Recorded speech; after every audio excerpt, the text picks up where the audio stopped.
Hey, what's up, everybody? This is Satori D, and what you're about to listen to is Imaginarium Hangout. And we went a little crazy in this one, so I had to break it up.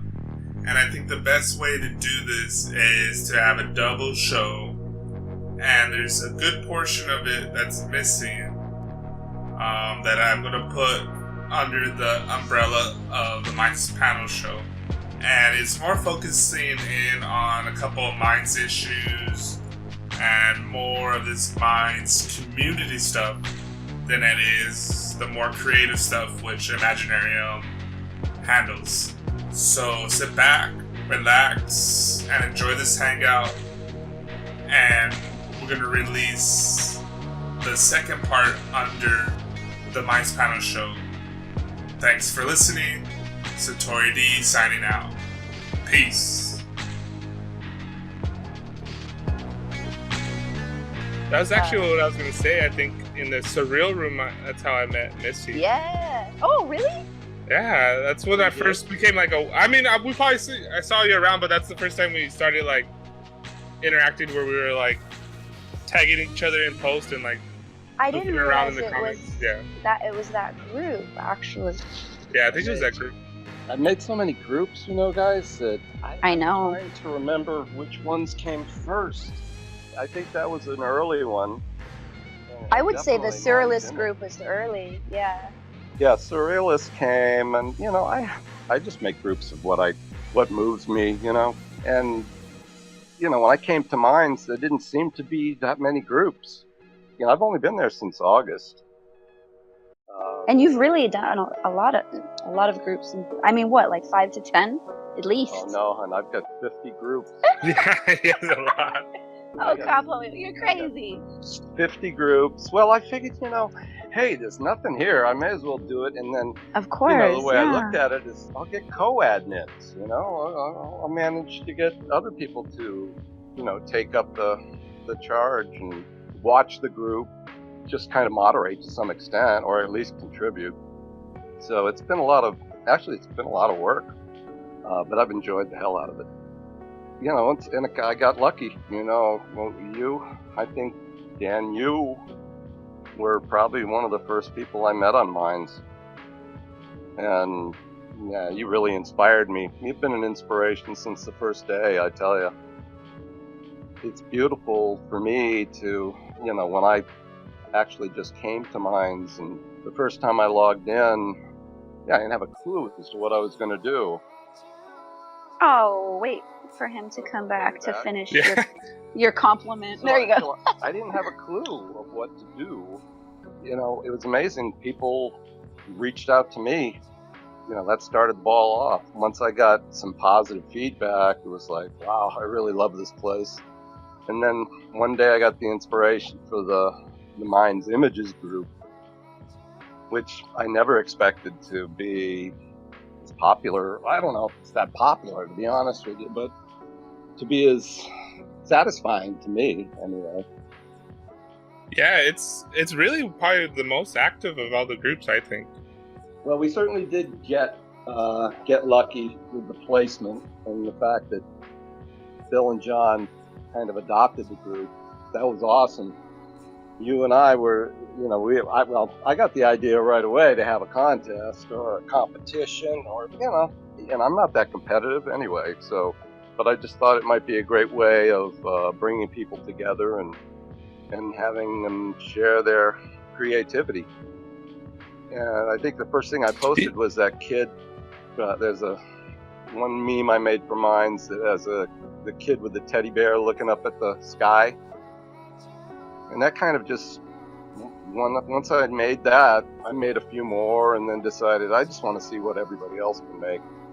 So I hardly ever create anything now. I just basically moderate that group and run the contest. Are you guys there? Yes. No, I'm good, here. Good. I thought I lost I you. think he muted his mic to let you speak. And I'm just letting you know that we didn't lose you. There he is. Yeah, I did a little graphic stuff in high school, but I really didn't start doing much as far as images until Minds, really. And it's just kind of what you were saying too, I did a little bit of here, a little bit there, and then I got positive feedback, and then I get all crazy with it. I like this program to use, and then I like spend hours and hours trying to make everything better, and I just go wild with stuff. You made it a labor of love. You know? Yeah. That really is what touches me. I mean, I really do. It's pretty plain when I pretty much lay everything out when I post.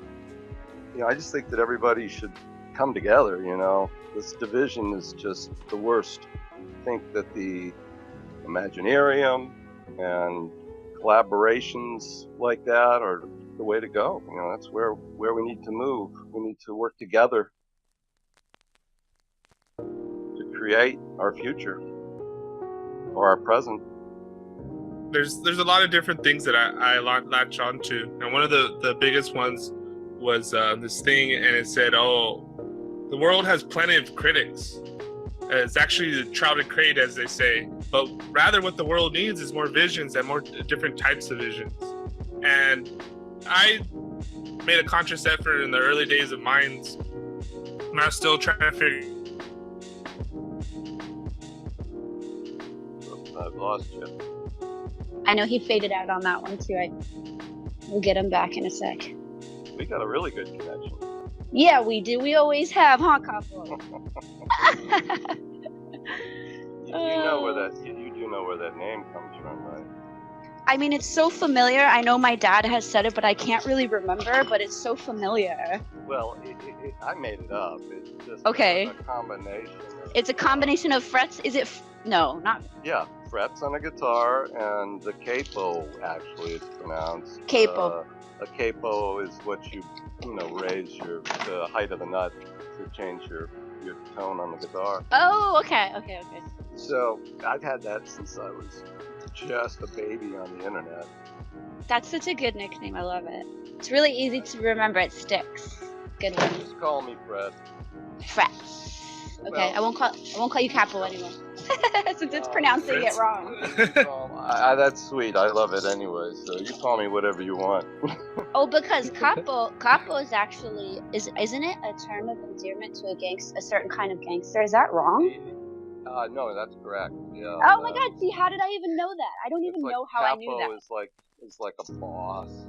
See, yeah, totally. Mob boss. So I took it like capo. That's how I took it. Yeah. That's funny. Yeah, but I try to be witty. I fail most of the time. I like, Dan, that you brought up the idea to me of how we might integrate Imaginarium with Mind's images or collaborate. And I like that you, Missy, were talking, I think it was last week or a week or two ago, about the corpse. Exquisite Corpse. Exquisite Corpse. All thanks to your group, which reminded me of the game when I was younger that I played with my dad. Yeah, and it's like, okay, well, we could take that in a lot of different directions. We could even utilize that concept as everyone adding in an image, maybe adding an element to the image and creating a combination of various elements, not in the way of the Exquisite Corpse, because that's kind of like you really don't know what's going on, right? It's in the same spirit that what you're describing is referred to also. If you go to Wiki and you read about the links on Exquisite Corpse, it will link you to a version that's virtual, like Photoshop tennis. You all kind of elaborate, like you said, with layers or with additions, but it's not blindly like it would be with Exquisite Corpse, but to some extent you're doing it together, yeah. Yeah, that sounds like a really interesting and intriguing exercise. We could try that. I've thought about themes, and at this point it feels like I'm just open to whatever we could do to, collaborate and create awesome Minds themed art. Yeah.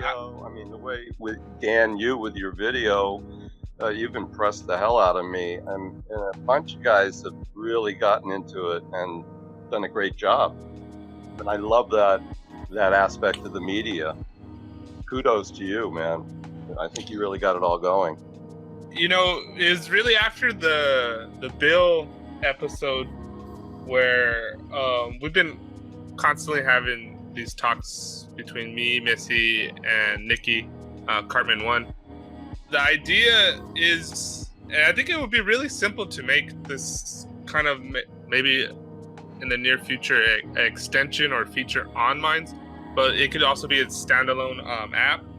And my first thought was open canvas. So it's basically what Bill was saying that he used to do back when he was in college. They had just a canvas there, and anybody could go and add to it. There's this wall in Venice that's open to anybody to graffiti on, and it's constantly getting added to, then it gets blanked, then they add more stuff to it. But I looked into it, and there's a program already called Open Canvas, and it's not doing what we're kind of saying is like this collaborative Photoshop type of thing. But I think almost like a layering effect. Yeah, exactly. Like just a layer upon layer. Yeah. Until you've got well, basically that's what you do with Photoshop anyway. Yeah, and what I think will be cool for the app or like whatever a feature in the actual group, because they already have this where you can edit and add to a document while everybody's on it, like Google Docs.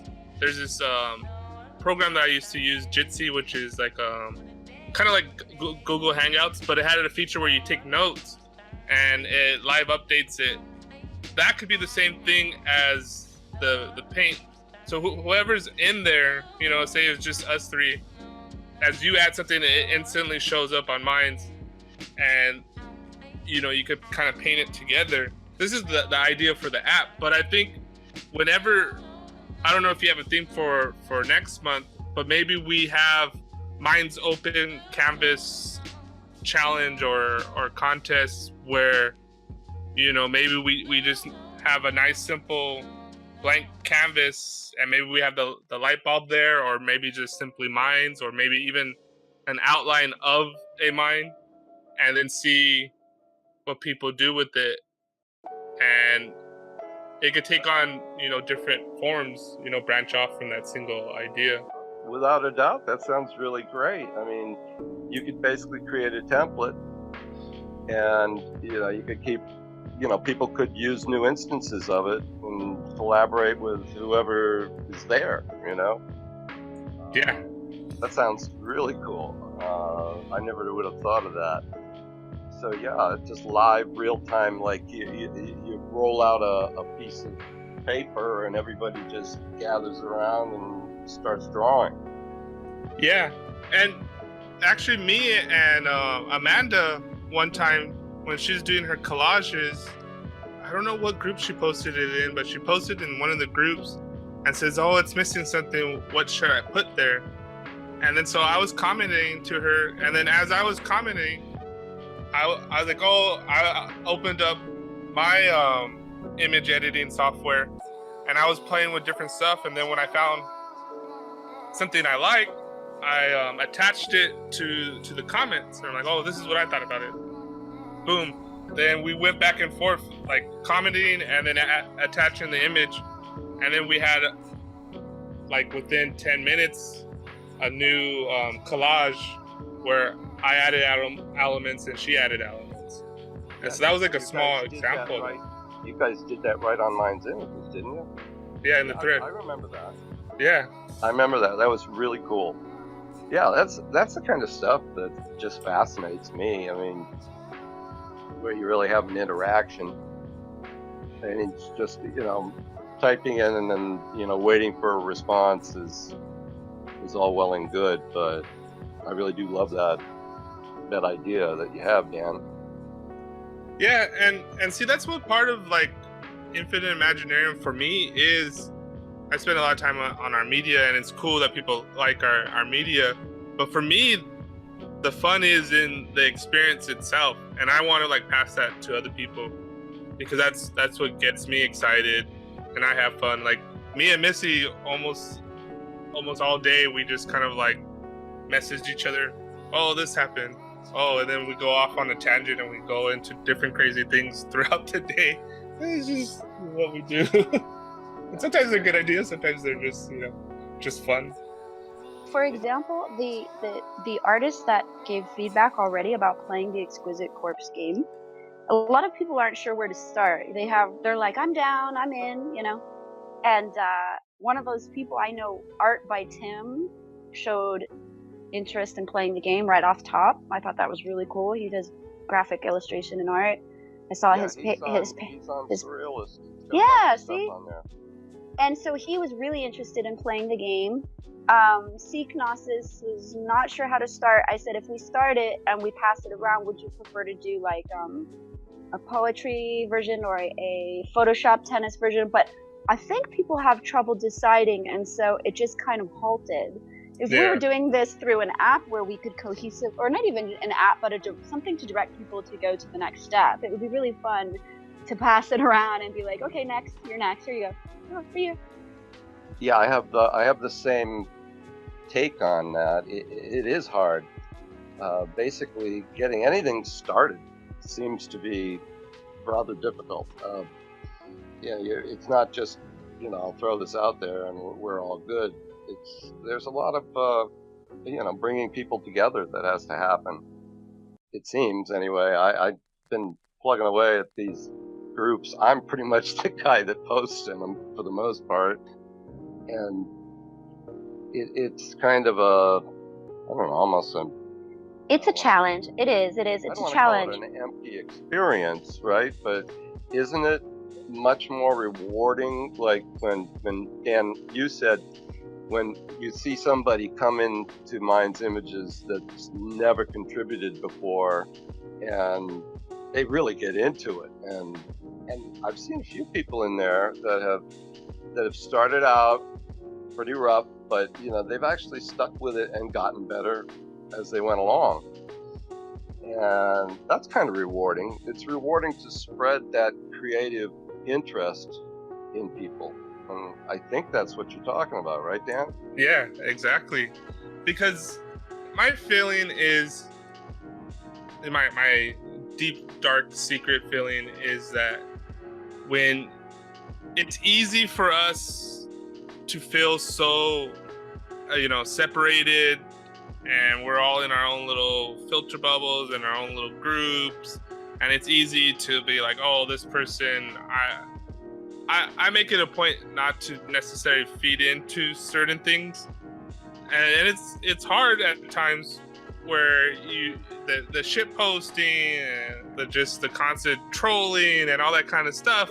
And now that I'm probably mentioning it, I probably will get a little bit of it. But anyway, it's easy to do that when you think of that person as the other. But when it's so funny to have different people that you maybe didn't meet and you just have a certain idea of them because you see the thread or whatever. But then when you actually speak to them, it's a whole different experience. It's a whole different experience when you have an actual conversation with somebody. And like, for instance, back in the day of Minds, we had this troll that she was actually the first person to get literally banned from Minds, and like she was out of control at the peak of her height, and like she was like doing all this stuff. Like that's the only time I've seen Bill like really get upset and lose his shit. And it was funny because I had my own experience with her. She could hardly get a rise out of me, and at the end she would be more confused by me than me being upset.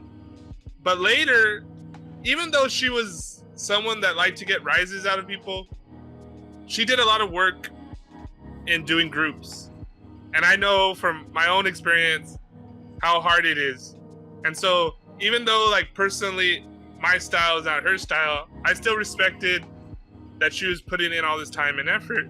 And so when she started the writing corner, I posted up stuff in there and I reminded stuff because I like to write and I like to read authors, and I'm all into that.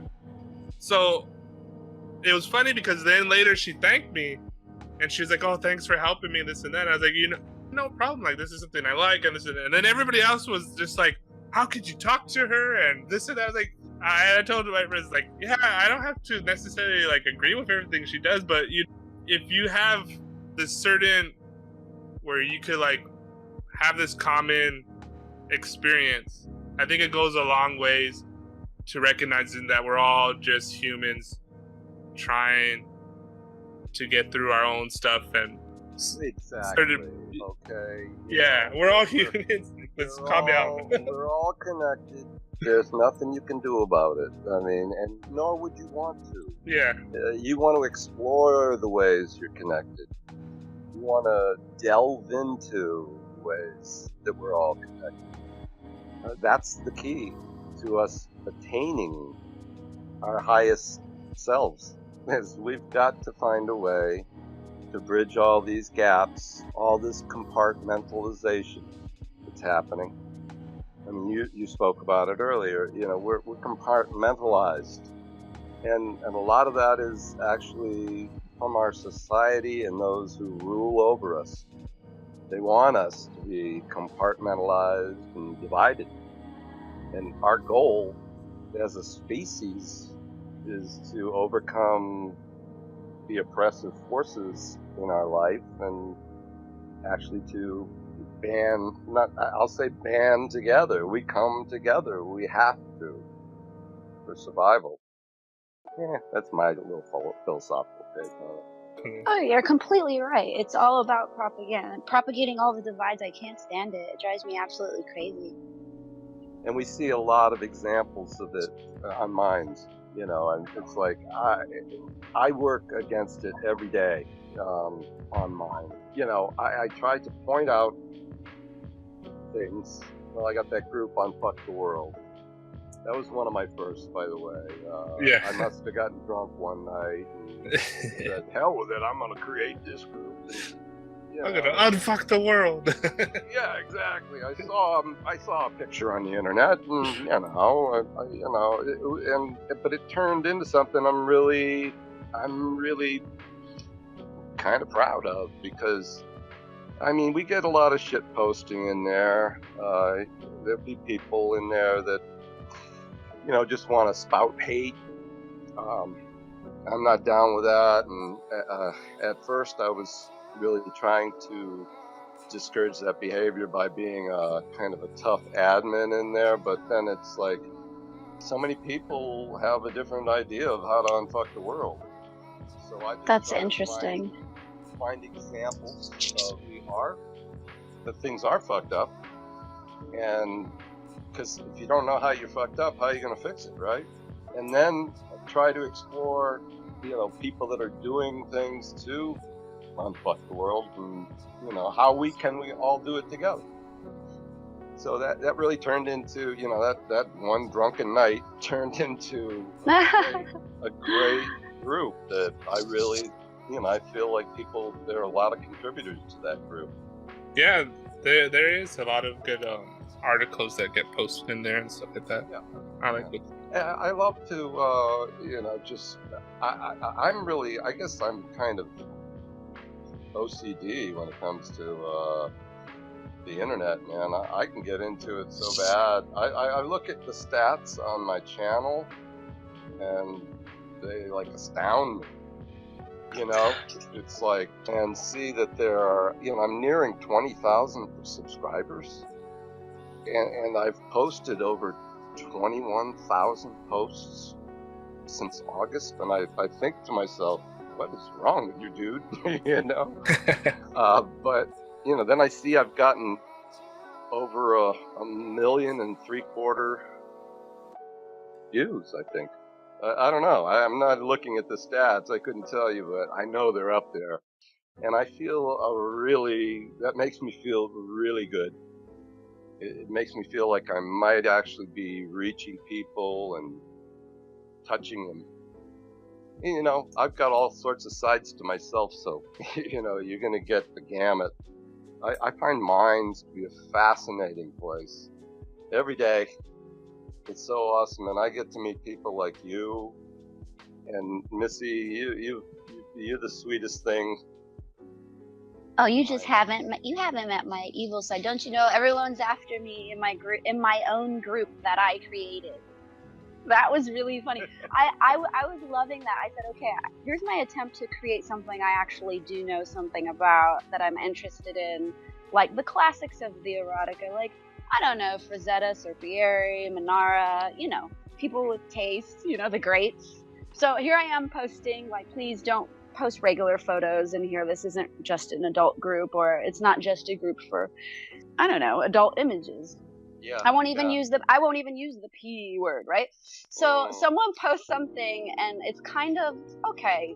I mean, it's shocking in a way, like girls gagging or puking, and I'm like, look, how are you shocked that that's the thing that got deleted out of the group? Why don't you just go make your own group? Like, literally, I was like shocked that they were shocked. I was like, did I miss something? I'm like, I don't find that erotic. I don't find it attractive. And I actually was like, even specific, saying like, maybe you should start your own group and post. Like, that seems like it should have a group of its own. Yeah, well, hey, you know, it's like with Facebook, it's the same way. I see as minds grows, you're going to be, I would think, a lot of people will be forced into a closed group. Because you know, you've seen what happens on Facebook. You know, it's crazy. Things go viral. You know, I was actually expecting that to happen. I was anticipating creating a number of private groups. Actually, I still have a few hanging out. You know, but the fact is that such a diversity. I don't know. Yeah. I had that kind of like same philosophical dilemma with one of my groups, and it's called the Ecology of Ideas. And so I have some really old groups. This is like back when there was only like 20,000 people on mine. This is like when it was just like a few of us using it. And so like, you know, I never had that problem. When I had the Minds Panel show, we were always talking about, especially me and Gov Spiders, we're always talking about the open source philosophy and the philosophy of silence. That's a good. That's epic.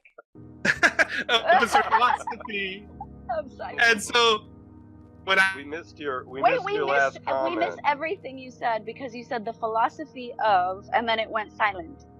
Oh, like the philosophy of open source, and kind of just like having everything out there, like extreme version of non-censorship, and like just have everything out there. And so when I was doing my groups, you know, I started all these groups, and I was like, I'm never gonna like make a private group. Like everything's gonna be public. I don't care what happens, this and that. And then so like it was cool. And then when they redid the groups, and then like I think it was like the first wave of like the alt-righters, and I didn't really care about like posting. My main thing was the spam posting. I was getting like these weird things that had nothing to do with the group. Like it wasn't even like, I had the whole feeling, you know, when we did like block the bot, I was like, this is not even like a real person. You know, like this is just totally weird random shit that's in here. And I'm like, that is a little different, you know what I mean? Have you experienced people boosting you and then having to block them? Has anyone had this phenomenon happen where they're like, continually boosted me? No, not I wouldn't want to block anyone that continually boosts me, but no, I had someone. I can't stand them supporting my love of art. No. Yeah, I know. It's weird how you just, you know, there's just, well, hey, it's like life. You can't be friends with everybody. Speaking of friends, I did notice one walked in, and I wanted you guys to say hi. Let's see if maybe he'll say hello. I have a friend that entered the room. His name's JT. Are you there still? I see your photo. I exist. I am here. Hey, what's up? What's Okay. going on, guys? Hey, JT. Yeah, how you guys doing? I really like the conversation, by the way. Speaking of a good story, hey, JT, can you tell Satori what originally how we first spoke and what our intentions were when we met? I think he would love to hear that for the Imaginarium side of the talk. Are you there still? Are you on mute? I guess he's I really wanted to tell you how we originally, when we first spoke, what it was really bizarre. I exist. Oh, there he is. I thought maybe you could tell Satori what our first exchange was when we spoke about, because I think he'd get a kick out of that. I just gotten off a tour, and we met through a mutual friend that was a friend of one of my stepdads at the time. And Maga saw a picture of me, and I have a autoimmune disorder that causes my skin color to fade. And I was wearing makeup all the time for my shows and all of the events that I was doing and stuff like that. Maga ended up calling me one day, and we spoke for hours that first night. And she mentioned that it would be really cool if we kind of just did a impromptu meeting and shot pictures of the camera, because she was very fascinated with thing and the fact that my skin color was fading. It kind of looked like a domino, so to speak. But if you actually look at my profile picture that I have up for my account here, that is the group that I was playing with at the time, and I'm in full makeup in that picture, but that isn't actually how I look. Yeah, that's how. So let me ask you, when I mentioned that we should meet on film and just press record and start like saying hello and stuff and doing the documentary, how long ago was this? How many years ago was that? Oh goodness, that would be, wow, almost 6 years ago. So Satori, we were talking about doing this with Cartman when she got here, and it reminded me that I actually did suggest doing this with someone I'd never met before, that I was fascinated by, that I thought I had a really good rapport with, and really had genuine interest and questions for. And I thought, well, why don't we just meet, and then I'll just set the camera on the table, we'll just start talking, and it'll be kind of like an interview and a segue into the documentary I wanted to do, where I follow him around, because I didn't want it to be about us. Right? I mean, it was about my interest in him and meeting him and documenting him. And it all came from wanting to document the footage. So I was like, oh my God, we have to tell Satori. That was so funny. Well, you should check out a post I made today on Revolutionary Minds. It's an Alan Watts talk about human sexuality and how it relates to religion. And it's a very revealing talk. And in essence, he breaks down how religion is basically all based on sodomy. Oh wait, no. It makes us worship an oppressor. That was the link I was watching. Sorry, that was my history. No, not yours. I'll send you that. No, that's actually worth watching.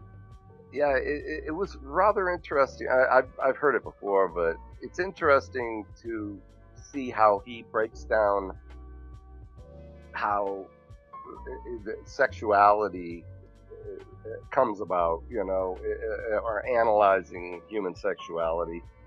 And then there's a Hitchens thing I posted about how religion just creates this, almost every form of organized religion is based on fear, and fearing not only fear, but fear of a vindictive, an oppressor. Basically, you fear and you wish. He also explored the idea that all these religions appear to be waiting or wishing or hoping to manifest an end to everything, where they can basically ascend the rest of us sinners, and meet their God. If you look at most of the religions, they're based on you take your Muslim religion, or the Christian Catholic religion, and many of these messianic religions. They basically are these people are good. They are waiting. They will be vindicated. They can only be and meet their God if the world is destroyed. what kind of sense does that make? It just doesn't make any sense to me, and I think that a lot of people are just hoodwinked into this idea that, you know, they've got some deity. They basically are wishing for, they're basically leading man to his destruction. Religion is doing this. And for me, you know, some things that I was thinking about, and hopefully to tie a lot of the stuff that we're talking about together, I like the whole fractal way of looking at things. So the inner journey mirrors the outer journey. And if you look at yourself, and for anybody in their own human psychology, right? If you grew up kind of like, let's say, religious or whatever, and you're suppressing your sexuality, right? They teach you a lot about this, like, oh, it's bad to masturbate, it's bad to do this and that, and you're really suppressive with it. Then later, when you go into college or whatever, then you have like this explosion of doing everything under the sun and exploring it. And so there's like this pendulum, like you suppress and then you have like this liberation, but you never find out. It's this weird psychology, this weird kind of thing that goes into everybody. So like us as humanity as a whole, it reminds me of, I don't know how old I was, maybe 19 or 20. I stole the Satanic Bible from the library, and I read it, but by this time I read it in a lot of like Eastern philosophy and psychology. Thank goodness you read the others first. And then and I grew up Catholic, and so I was a little scared, right? I said, oh my God, what are they going to say in this book? And I read it, and I'm like, oh my God, this is like outdated. This is kind of sad. Just as like a philosophical point of view. And it was all about like the individual, and I was like, oh, like, hadn't anybody read Kierkegaard by this time? Like, this guy said it way better back in, you know, the going existential and all this kind of stuff. And like, so I was just like, oh, I was really disappointed. I was like, oh, well, good thing I just stole the book. But, you know, so didn't buy it. Yeah. So what I'm talking about is that humanity, where Missy was talking about the chaos kind of warp kind of view of this, the sexual liberation movement came into all this kind of like weird kind of stuff, right? And I think it's because what we always go back to is that we have this really toxic environment. Not only like a physical toxic environment, a mentally toxic environment. We're really bombarded, whatever it is, of the surface level stuff. And we get really stuck on this. Me, myself, too.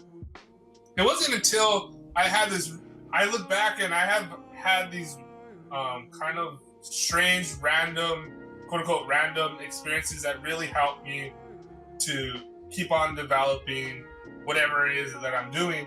For instance, you know, I had me and this girl, my best friend at the time, had this experience where our consciousness morphed into one and we're on shrooms.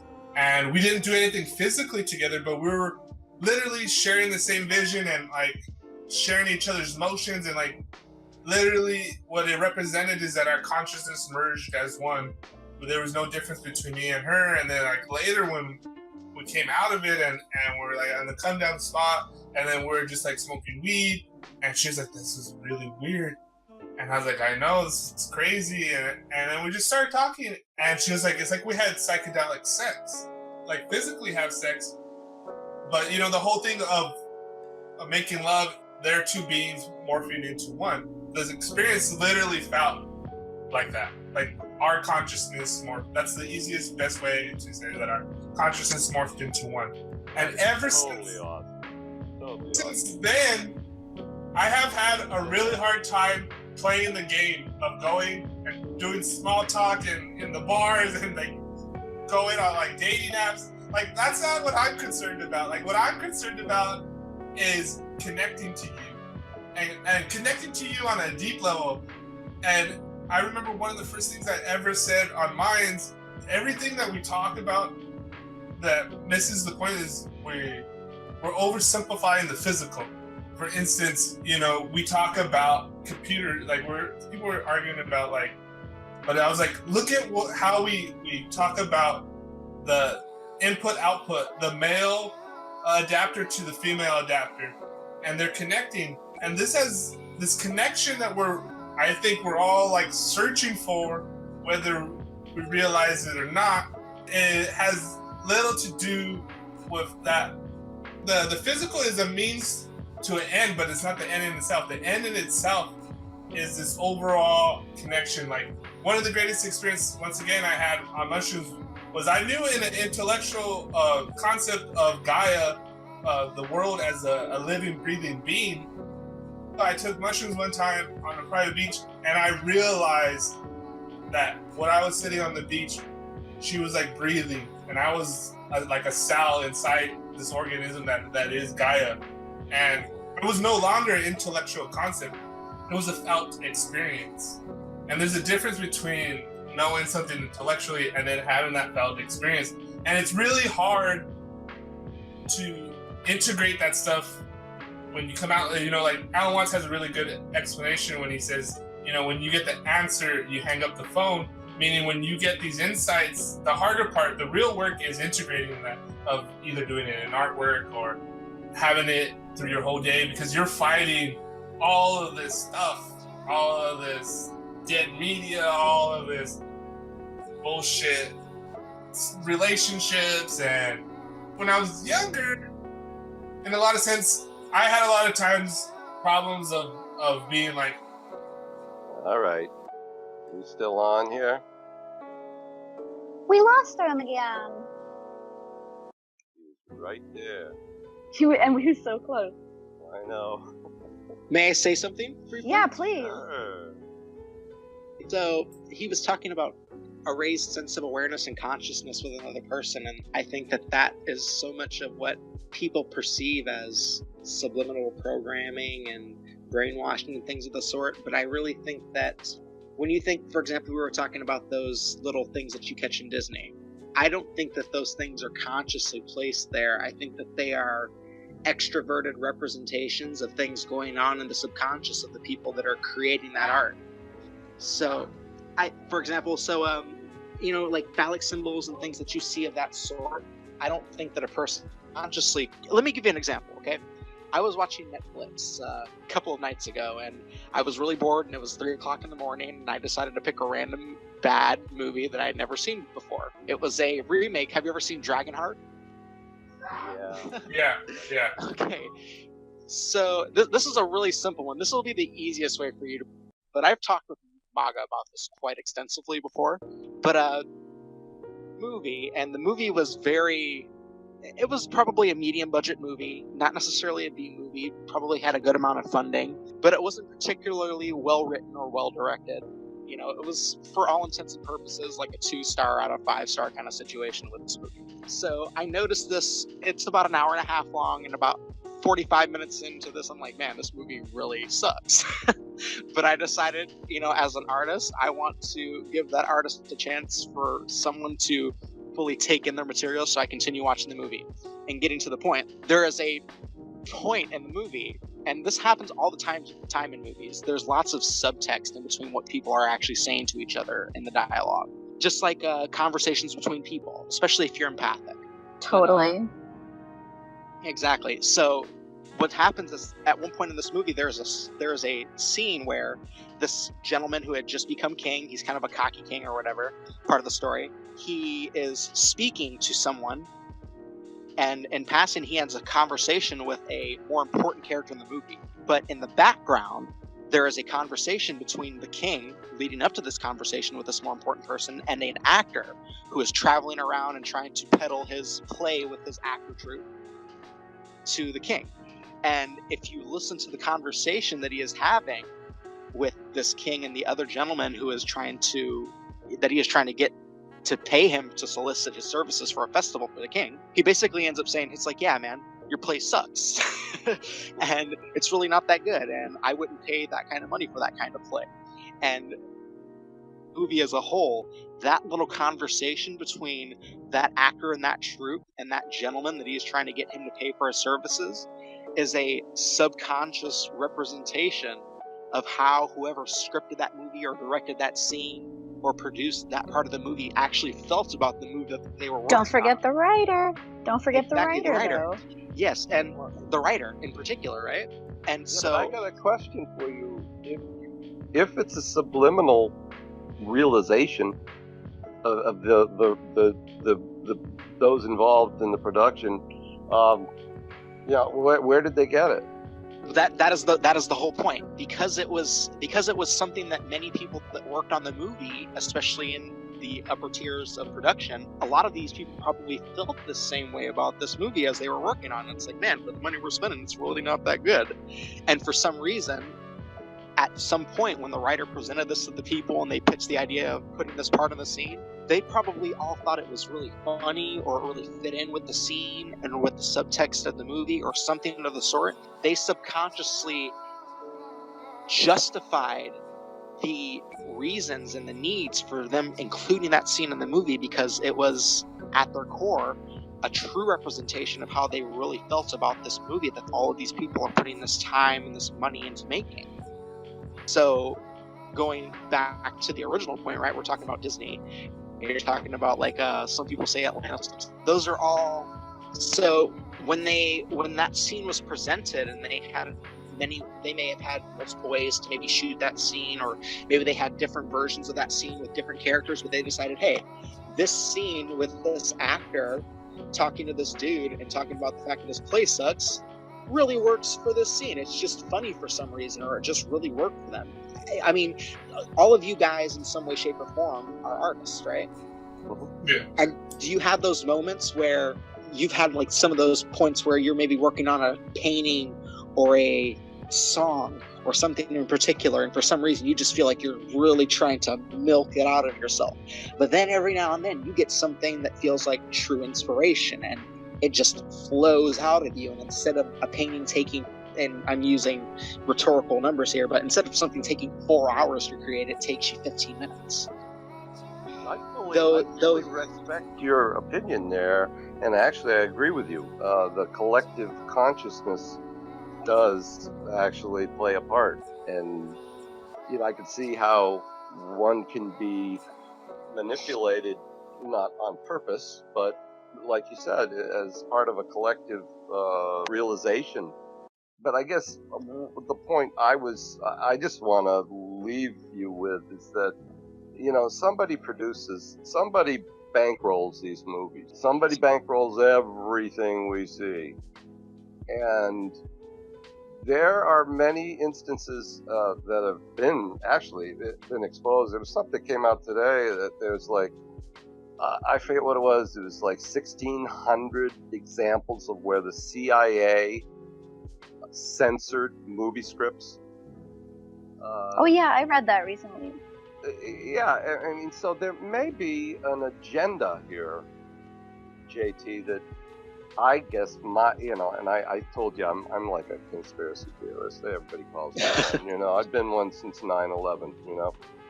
But I was one before that, and I was there, and I'm glad. I remember when JFK was killed. So wow, I got out of school that day. I wasn't there.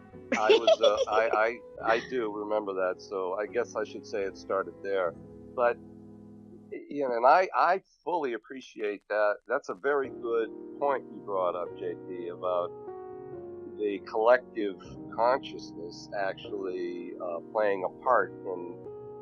Unless I took you wrong. Oh no, you fully I think absorbed the point that I was trying to express. And it's a very valid point. It's a very valid point, and it shouldn't be discounted. And I think it does play a part in everything we do, especially if we're producing collaborative art or whatnot. Yeah, and it's actually quite extensive. There's a gentleman, I believe, in Berlin that actually did experiments with various forms of media. And he would set a person in a room with snacks, food, beverages, and things of the sort on the table. And he would have people view different kinds of media, listen to music, watch movies. And at given points during a movie, a person leading up to a particular line or something of the sort that may have had some kind of effect on what they may have been feeling about things that they were experiencing in their life. Like a gentleman was experiencing a divorce with his wife, and he was going through that process, and they had been together for over 30 years. And every time the word love or togetherness or a line mentioning those concepts came up in a movie, in the movie that he was watching or the music that he was listening to, he would grab a cup of water with his left hand. And whenever there was a funny part in the movie that led up to something that may have happened with a family member of his, or that ran in line with these experiences that he may have had in the past, he would grab a snack. That isn't programming. I think that it in part could be a phenomenon of the human brain, but I think it's something that's working in tandem with, as you said, a form of consciousness that most people aren't really aware of, that I think everyone possesses. And it's... I believe you, man. I think that's, you've got it. You hit the nail on the head as far as that aspect of ourselves. We are a very collective, if my philosophy means nothing, but basically my philosophy is a simple one. We're basically everybody's energy. Energy holds the world together, the universe together, and we're all part of that energy. I've done enough psychedelics to realize that I'm a breathing molecule. I'm a molecule. I was one with every molecule. Talk about your Gaia experience. I've been just living and breathing with the world and with nature and all of these things, and just feeling my little place in the whole scheme of things. And I do have a part, and it's very pleasing for me it's very consoling to me to know that we all have that part. We all we're an organism. Yeah, we're one huge organism, and possibly the entire universe.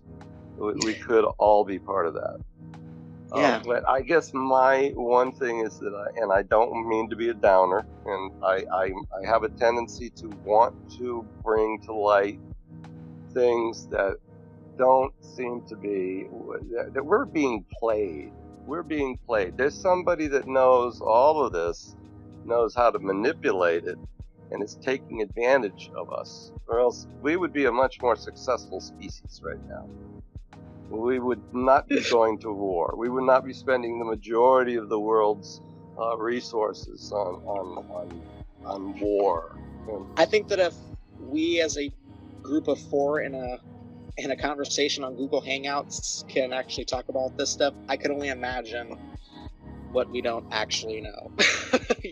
Definitely. We don't know anything, but you can feel. I can only feel. I've always gone. I'm talking out my ass here, but I've always gone with my gut feeling. I learned that a long time ago, and if I go away from it, I get screwed. So I always trust my gut, and it's never let me down. And I think that's what we all need to. That's a great way of saying it. Yeah. I used to call it intuition, but I don't really think it's intuition alone. I think it's a collective human consciousness, and a lot of it is painful. Sometimes I talk about being able to plug into that. I talk about this with Cartman about, that grid that kind of I feel plugged into that grid that protects or covers or seems to connect people around the world, and sometimes have to unplug because I get so overwhelmed. But that feeling comes, I used to think it was intuition or my gut, and I've now just started calling it my connectivity with being human and being in this dimension, because sometimes I feel like I don't fit comfortably here. I have spoken on this before, Cartman talks. Thank you so much. Aww. Thank you, because I grew up that way. I've always been there. Yeah, I'm So it's super nice to know sensitive. that someone else is. I'm super sensitive too, and Oh yeah, JT too. He's empathic, really empathic. He called me recently when I was having a really bad moment, and I couldn't believe he did. I get just that couldn't. from JT. I get it. Oh, I get yeah. It. I get it from Satori. Yes, him and I feel like communicate very non-verbally a lot, even while I'm talking. I gotta tell you, I'm so glad you got me in here. It wasn't really hard at all. I really enjoy talking with you guys. It actually brings a whole new dimension to my enjoyment of what I've discovered with minds. I have a lot of things going on in my life, as we all do, but it's very heartening, and it warms my spirit to talk with you. Same, and I know Cartman wanted to be here, and she mentioned something which I was just gonna say to you. She wasn't feeling well, and she mentioned maybe it's from ascending so quickly or rapidly, and I literally have been saying that lately to people about not being able to eat or sleep. And Satori knows this, and JT knows this, because I think I posted or texted them in detail about my dreams. But lately, in the past few nights, I've been talking and awake and in two dimensions at once, meaning my partner's telling me that I'm awake and talking to him, and meanwhile I think I'm sleeping and fully active in another dimension. And I wake up startled. Many times it turns into nightmares, and I think that is from a certain amount of awareness. But when Cartman said that she was wondering if it was ascending, if she was ascending really rapidly, and I feel like a lot of people that don't do well with their environment, she even said this at one point about people. Some kids are born with a protective sheath over their pineal. Some people have the ability to eat the food here and have the ability to fit in. Some people, she called them star seeds, and I'm not sure if she meant that they're the ones that are here not just on their first time around, or if they've been here before, or maybe the star seeds are the one that are more sensitive. She'll have to tell you more about that. She's really interesting, and I think you would love to talk to her about that. She confirmed with me, my sensitivities: eating, sleeping, being normal, being human. For me, is harder. And when I say harder, there's times where I feel like my third eye is wide open, and I have the ability to. Visions come rapidly. I have breakthroughs with creativity, and then there's the little things that I can't seem to muster, like eating or sleeping, like normal things. So I'm sensitive that way too, for sure. I think all of us here today are. I think we lost Jen at one point. I don't know her, but I think that might be Satori's friend. Yeah, that's Bathtub Jen. For sure. Oh, It's a pleasure hearing all of you. I'm grateful. It's nice to be able to speak to people about this kind of stuff. They're not the kind of conversations. It's not the kind of conversation you can have with just anyone. I have to say, for me, I didn't really expect this. I thought we would be talking about other things, but I do believe that I'm probably the one that I always do this anyway. I probably did take us off track. No, you can always blame me for that. Yeah, I always blame Missy. And it's funny because this is the point of kind of framing this type of thing differently as a community hangout. Because there's really no theme. It's not necessarily a show, but there's no topic, right? There's no topic. Yeah. And what it is for us just to be able to hang out. It's an excuse for us to just chill, hang out. And this is part of the Imaginarium, I believe, is where when we start talking, and even if we get off track or whatever, it always comes to this certain point, because when you were talking or Missy brings up a point, it sparks something in me, and I want to share something, and it might be off topic, on topic, and then JT comes in, and that's where the Imaginarium becomes infinite because it's this weird kind of essence thing that propels us. And I say this thing all the time. Actually, I even said it yesterday. I had a family gathering and my aunt's sleeping out of town, and I kind of was just having a conversation with some of her friends, and we kind of go into this thing, and it's always hard to say, oh, what are you doing? And I can always say, like the typical thing, oh, I'm a cook, I do this and that, but like what I'm really doing is infinite Imaginarium. Trying to rule the world, like, right? Yeah, it's like, but it's really hard to even say what infinite Imaginarium is. But I said, well, I do this kind of art stuff, but here's a model that I use that propels me in everything I do, and it comes from Allen Ginsberg, and it's all the main thing in the universe is nameless, so I call it beauty. And beauty is beauty. That's all there is to it. If you're interested in yourself, then you're stuck with yourself, and you're stuck with your death. But if you get interested in beauty, then you launch on something mysterious inside your soul that grows and grows like a secret the same thought until you're it. And that beauty, that essence, is when we share ourselves with each other and we get into that essence, that universal. And Missy kind of mentioned it earlier when she feels it when she's watching something, and you may get off point because you may use certain phrases for whatever that thing is, and it may set people off. Oh, I'm using Jesus.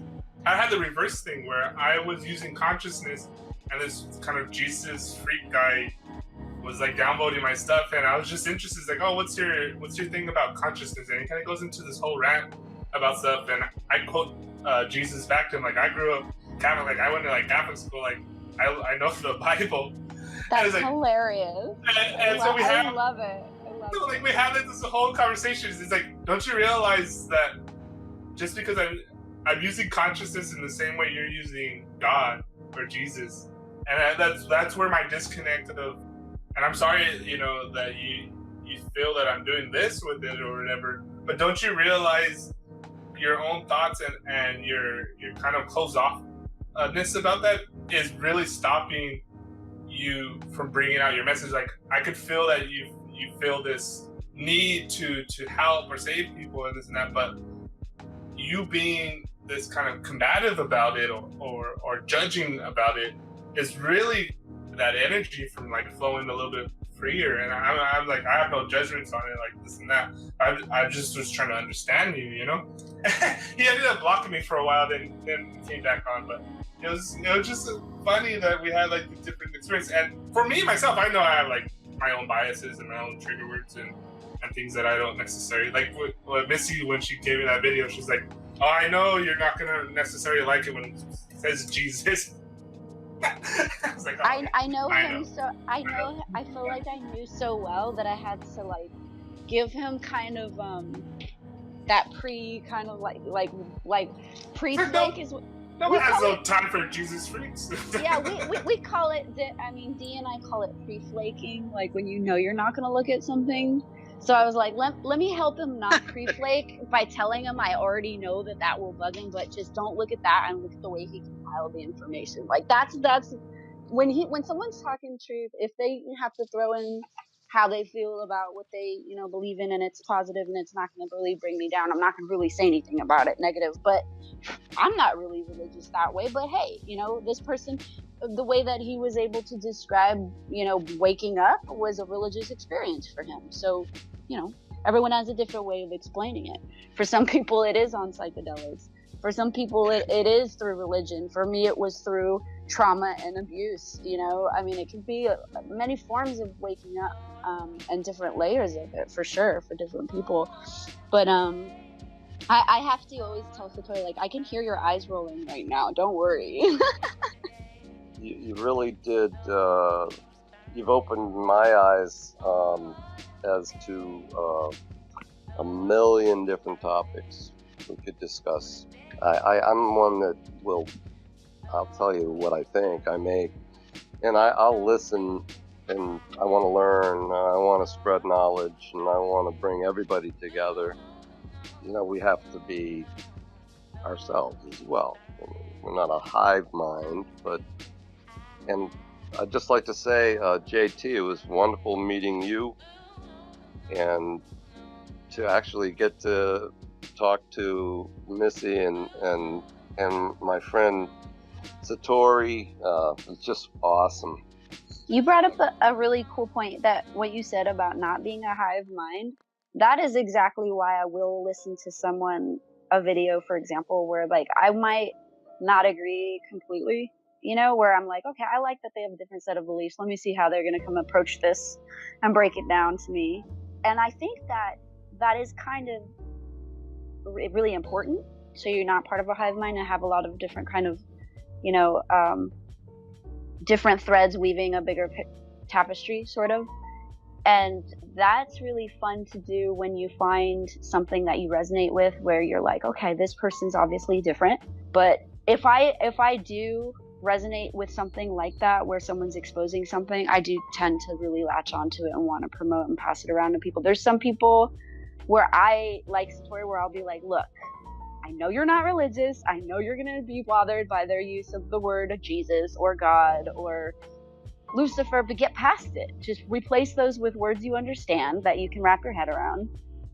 And they represent something that we all... It could be good or bad. It could be light or dark. It could be morally. It could be just the simple concepts of like, just what, you're either getting busy living or getting busy dying, is how I look at it, right? You're either supporting the concept of life or you're like mulling over your death or something, like Satori says in the thing he just read, In a way, if you're focusing on the negativity, you will wither. It's just, you're just going to wither up. No one can live like that in the shadow completely. Remember that without darkness there couldn't be light, and that's where the Imaginarium came from. And more specifically, our web series that we want to develop, the Luminous Dark Tales. That's exactly Fret's where it came from, was talking about, because for me it's exposing a lot of stuff that I feel like is just too heavy or negative or dark energy. But it's not to say, you have to have darkness to grow something. But the point is, nothing can stay forever in the shade. It's just not really healthy. And I feel like right now there's this shade that's been cast upon people. Like I see it while they're walking around. It's just... But stasis, I mean... Yeah, it is, stasis. yes. We can't have stasis. That's what makes the universe go around, is the opposing energies. It's the ebb and the flow. Yeah, we need that. So that's why it's good to really bring out what you said about not being a hive mind. I think that we do embrace a lot of different types of people. I love that Satori knows about religion and was raised following a certain faith and has knowledge on, and has recommended even books that I've read that have kind of like blown my mind, like the mushroom and the cross, like things like I didn't really understand to see from certain perspectives before, but really enjoy that he is different or raised differently. And then it's interesting to see that no matter how different we are or what our beliefs are, there's always a common thread, and that's that we're not assholes. We're like, oh, wait a minute, no. You can't be like that. You can't even say that you are, because here's the thing, even if you think that you have that like tendency to come across a certain way, there are people that truly have no other side of their personality. And then there's people that can be a jerk or a douchebag, whatever. Well, the one thing, Satori, I can relate to you. I was raised a Catholic.